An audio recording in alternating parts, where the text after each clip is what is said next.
Today we are going to have a look at what I would do if I was starting my nonprofit's marketing department from scratch. Where would I focus? What would I put my time and energy into in the beginning?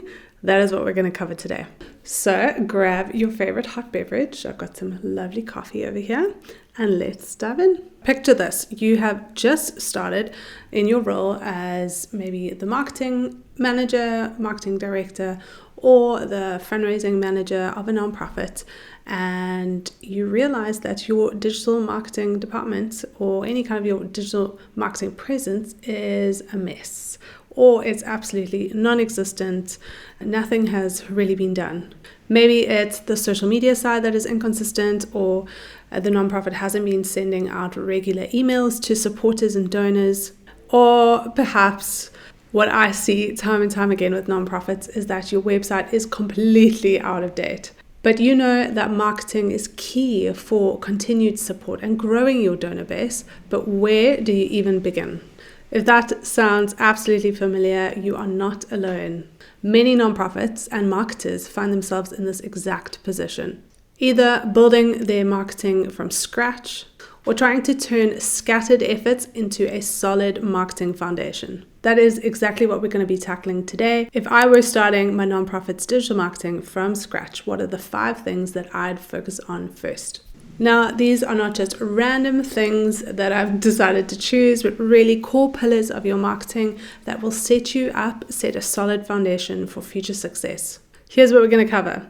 How to nail down your messaging so that it actually resonates with your supporters and your donors, but how to build a bank of visuals that save you time, crafting storytelling strategy that sticks and resonates, how to focus on engagement over perfection, and lastly, how to master repurposing your content so that you can save time and work way more efficiently. So if that sounds good, let's dive in. Almost 10 years ago, I stepped into a marketing role at a nonprofit that was still very much in its early phase, had almost no marketing department, and very little marketing foundation had been developed up until that point. There was no clear messaging, no real social media presence, there was no website.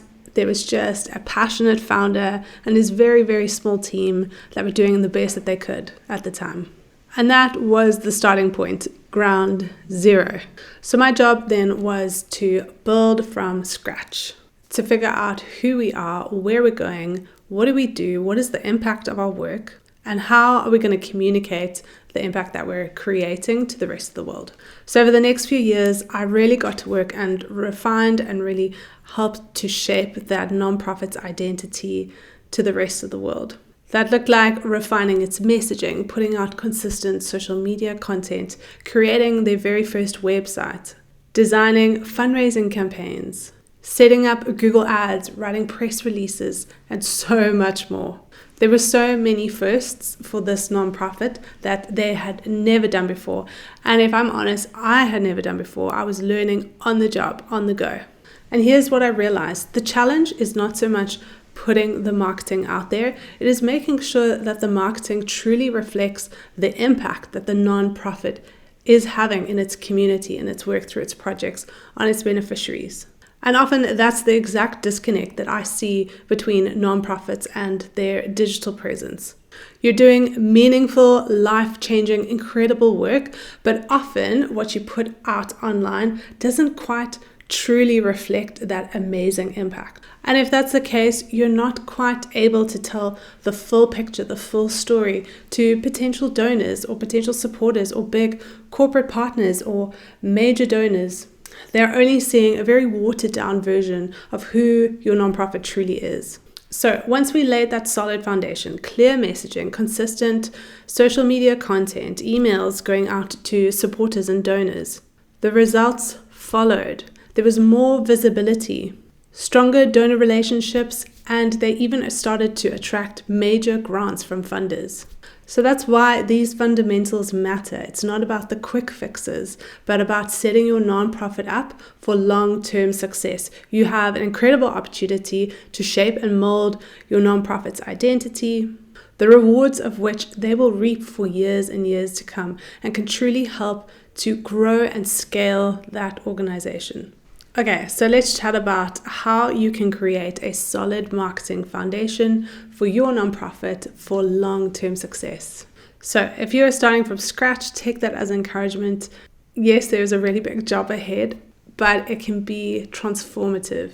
Now, the first thing I would focus on if I was starting from scratch is really nailing down our core message.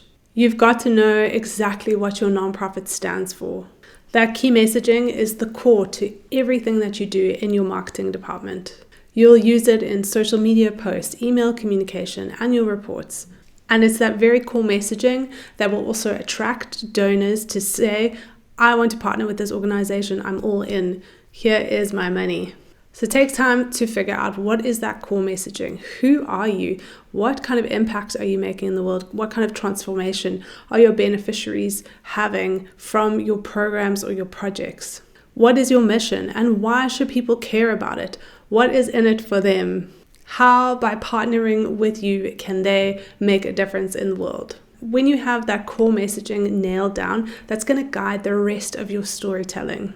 And it will help you connect with the right people, the ones who will truly rally behind your nonprofit, become volunteers, donate, give their time, and spread the word. The second, and what I think is probably one of the most important factors, is creating a bank of high quality photos and videos of your projects and your programs. This is often a step that I see so many nonprofits neglect, but it can really have a very powerful impact on your marketing. It allows people to visually see what you do through compelling imagery. We live in a world that is very visual. Social media platforms are very, very visual. We use a lot of media in our work. And without this core base, good, solid, well-taken photos, well-recorded videos, you don't have that much to work with in terms of compelling imagery to share that will invite people into your story. And these aren't just nice to have pictures. They're the story of your transformation. They're the story of your impact. And they can be used absolutely everywhere, from annual reports to your website, to your social media, to your email newsletters, fundraising campaigns. There is just so many places that you can use this media. So I cannot stress it enough. It is such a worthwhile investment. And even if you aren't in a position where you can hire a photographer or hire a videographer to come and shoot videos of your work, I've met so many organizations that have made amazing connections with professional photographers who've come and done pro bono work for them. And this, if you are a photographer or videographer, this is such a gift to a nonprofit. It really, truly can make such a difference. But that is an option if you're on a tight budget. And with that, another tip just regarding your photos and your videography is to make sure you're capturing a wide variety of content. So maybe that's volunteers in action, or your beneficiaries participating in your programs, or perhaps it's of a fundraising event that you host. Capturing that wide variety of photos will help tell the full picture of who you are, and give you so many different options to then use in different places. The third thing that I would focus on is storytelling. You've got an amazing mission, you're doing incredible work, and now it's time to capture the stories, to be able to shout it from the rooftops. A good place to start with this is to start capturing beneficiary stories and testimonials. Having a bank of these stories, just like having a bank of your photos, is going to be something that you can always come back to, refer to, draw from for your content. Compelling stories from your beneficiaries, compelling stories of your impact really help communicate the depth of the work that you do and the transformation that your beneficiaries receive. And this is going to form a crucial part of your communication, no matter whether it's email, social media, fundraising campaigns, annual reports. This is something that you can always refer back to and pull on. If you can't necessarily interview your beneficiaries, then perhaps consider interviewing family members, caregivers, teachers, if that's applicable. Another type of story I want you to consider here is also your founder story, your founding story. Why was your nonprofit started in the first place? What was the mission and the vision with which it was started? What did the founders hope to achieve?